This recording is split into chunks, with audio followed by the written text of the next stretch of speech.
So who has staff in this room? All of you either, okay. So those of you who have staff, every single one of them need to be a profit producer and not just a straight someone you're paying.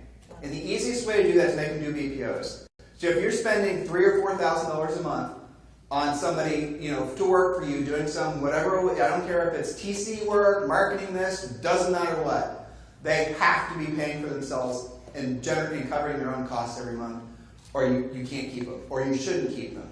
And you can replace them with somebody that will. So no riders, only rowers. Does that make sense, everyone? Now you can make every single person who works as part of your team a profit center. And as soon as you start meandering into somebody you just pay to perform a function, then you're going to find that person is also less efficient. You're going to find that person is a little bit of a drag on the system too. So just remember that. Once everybody's generating money, once everyone's in the spirit of generating money, once the group is basically focused on, and everyone knows what's happening in the marketplace, you have a very functional team or office environment, opposed to those people who are just supporting us. Julie? That's right, and I really believe that brokers, it is wise for you guys to get your agents doing BPOs, first for cash flow sake for them, secondly so they're better pricers, right? And you're giving them some financial security there. So point number 10, and it pains us to say this, it really does. Brush up on your short sale and REO knowledge and skills. Short sale? No. Yeah? No.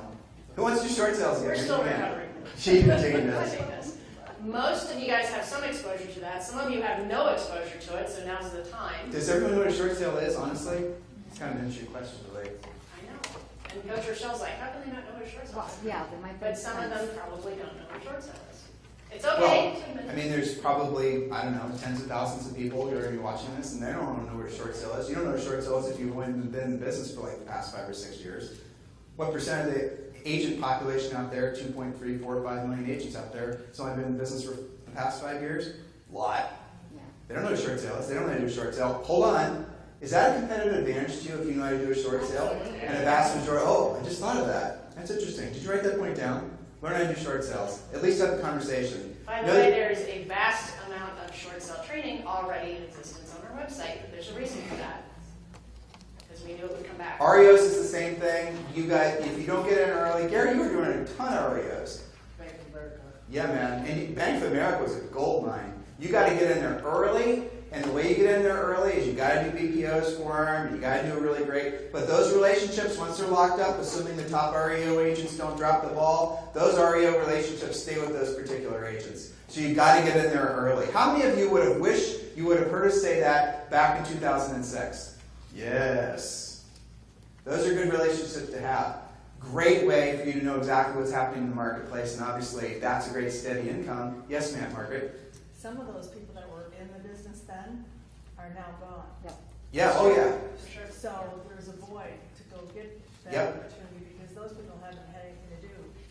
That was REO. That's right. Well, let's be honest. A lot of them made enough money that they bought enough rental properties that they just chose not to be sitting through another downturn in the market. That's what happened with a lot of them. We had coaching clients that have done that. Absolutely. And a lot of them left because they didn't have any business. After the market dried So up. this is an interesting point. She's They got all happy with that 1 or 2 spokes. The Great market company. changed back to what it is now, and they didn't change. right. We used to get panic calls not even that long ago. And one of the most panicked, I need coaching calls was we used to call recovering REO addicts.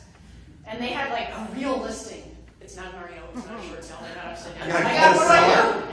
Yeah, and especially if it was high end and they were competing. I mean, that was a panicked REO agent. So it can work both ways. You have to convert back when the market converts. So point number 11 is interesting for some of you guys. Keep your own body in shape. You don't want to battle a health issue at the same time you're dealing with a changing market. Start now. You hear us lament about Orange Theory all the time. Okay? We're doing it partially because we have a 4-year-old we have to keep up with. Almost Okay? 5. Almost 5, thank goodness. So, but you don't want to deal with all of these other things that we're talking about and the stress that potentially your sellers are going to lay upon you as they venture through a changing market, even if that only means they're going to make 10 grand less than they thought. You don't want to deal with all of those things and have to battle a health issue. So get on top of that now. Any questions about that? Does that seem common sense? And yet a lot of us don't do it. It's interesting. I mean, the older you get, the harder it is, obviously. You know, I think I'm speaking to everyone in this room as I look around. But you guys really should seriously consider it. We're going to do a book report this afternoon that I think Jane's going to be doing it. It's amazing. We just deep dive. Our new book is coming out. We got the release date. What did I tell you? June? June next year. It's going to be in bookstores. We're just doing a big PR blitz for it. The whole thing. It's Harris Rules revised. It's like 3 times as thick, and it's a different color. They haven't told us the color. It's either green or blue. But one of the sections we added in there was on nutrition.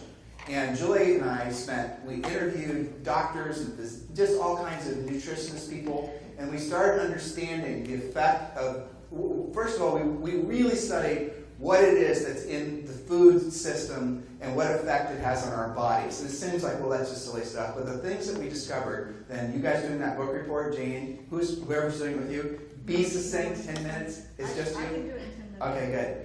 And that book is something that all of you guys should read. And I could not believe the things when Jules and I listened to that book that we learned. It was mind-blowing how wrong who believed food pyramid. You guys everyone know what that is? Well, it turns out it's much crap. It is. Yeah.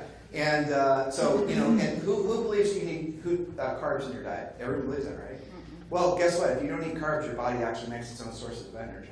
Did you know that? It's called ketone, being ketosis. Right? You guys familiar with that? So these are the things you need to learn, because what we're discovering, what the scientists and the doctors are discovering, is a lot of the inflammation, the diseases. I'm not doing your book report for you. Are essentially having an effect and causing a lot of premature aging, not to mention weight loss. But the point is that Julie and I were our own lab rats, and we started a year ago next month completely changing our diet, going to Orange Theory. If you listen to the podcast, you know how much we hate it, every day, and it's really completely revolutionized, changed our lives. I mean, it's changed our lives in such profound ways, in the way we think, the things we're able to get done. We thought, we're not spring chickens, and we thought, well, this is just how you feel when you're our age. We thought you just get tired naturally in the afternoon. We thought these are the things we just have to accept, and that's what everyone believes, right? Well, it turns out that is partially true, but you can actually do something about it, and it's not that difficult to do. Okay? So we're going to be talking, James will be talking about that. All right, next point. This is a simple one.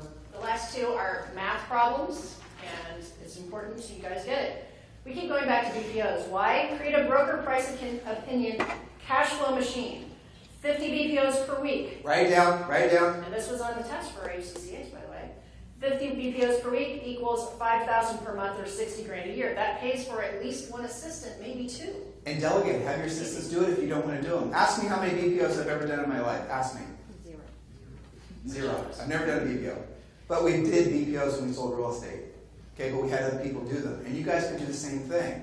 It's not hard once you get it going. And Coach Rochelle is the specialist at that. She does a call every Tuesday about it. But you can create, again, if you have a team that has an overhead, make the people on the staff actually do BPOs. I don't care if they're buyer's agents. They need to know the market. Buyer's agents, by the way, Gary Keller wrote a great book forever ago, right? And it was a great book, and it's been 100%. When you read the points in it, what percent does he say spend on, and we're not Keller Williams agents, absolutely not. Well, what percent does he say spend on marketing? You guys know? Lance? Yes. 400 units a year, you don't know? 10%. 10%. That's it, 10%. What do agents actually spend on marketing and lead generation? 30, 40%. So, but you guys know who Chris Heller is? Okay, so one of the things that Chris did great with his team in San Diego, we coached some of the people that were doing it for him, Aaron Simons and some other people, is they prospected every day. So if you have teams, if you have staff, if you have a business or a brokerage right now that's dependent on providing buyer leads to your agents, and that's been your USP, your unique selling proposition to get agents to join your brokerage, maybe it's time to pivot and focus them on learning how to go after listings. And so teaching them how to actually proactively, and they can do the low-hanging fruit, proactive call. Let's be honest here. Who likes prospecting? Who likes picking up the phone and making a call to somebody who's probably going to be rough with you? Who? Nobody does. It sucks. Okay? And you know what? That's the reason why it's the thing you should be doing. Because nobody's going to do it. It's counterintuitive because everyone's going to buy the buyer leads. Now you guys are working. All right, I'm not going to do it no matter what you say, Harris. I'm reading your faces. No way. But look, guys, whatever you're resisting the most is where your growth needs to be. Write it down. Please. Wherever you're resisting the most is where your growth needs to be. Colin, how many people do you have working for you now? Only 3. Good. Keep it there. Yep. Amen. Lean in me. And Yep. you're taking on some buyers yourself. Absolutely, trim and fat. That's right. Very good. Okay, so point number 13 is also a math problem. Create a transaction fee spoke. This is something we're working with. Ken works on it a little bit. So let's take an easy transaction fee. Some of you can charge more than this, but let's say $397 per transaction times 50 deals. That's $19,850. That's at least a part-time assistant, isn't it? So $397 times 100 deals is $39,700. And if you're doing 200 deals, it's $79,400. What could you do with that kind of truly passive income? It's an easy script. It's an easy way to learn how to do it. Your title company charges transaction fees. The mortgage company charges transaction fees. It is absolutely legal for you to do that, and you might as well add it on. It also makes a really lovely slush fund for those inspection deals that you have to come to the rescue in the 11th hour on. You'll feel a lot better about paying for somebody's hot water tank if you've got a pot of cash sitting there. Okay? Point number 14, do not assume that a changing market won't affect you. Know what's happening locally in all price segments in all areas that you work. Do not hide out from what's happening. Instead, be the leader and embrace the change. And that is how you recession-proof your businesses. So the bottom line is while you guys are still in these transitioning markets, and again, some of you will transition this way and the other way, do consider these points. Do put systems in place. If you are listening or you're an individual practitioner and you're saying, I want to, Julie, we said it 3 times now, and I hope you're listening. You guys should really consider putting a foundation into your business of something that's not transactionally dependent. And that can come from doing BPOs. Look, it's real work. I get it. So is prospecting. It's real work. I get it. I understand it's real work. I understand it takes discipline. I understand it takes skill. I understand it takes time. But it gives you financial security. And that will basically make it so no matter how doomy and gloomy people get, and your market might not be at all, in other markets it might be really bad, that you're going to be fine. You're going to survive. You're going to thrive. You're going to have the cash flow to make it through whatever might come your way. And by the way, that's going to be some really great opportunities to purchase properties. Any questions?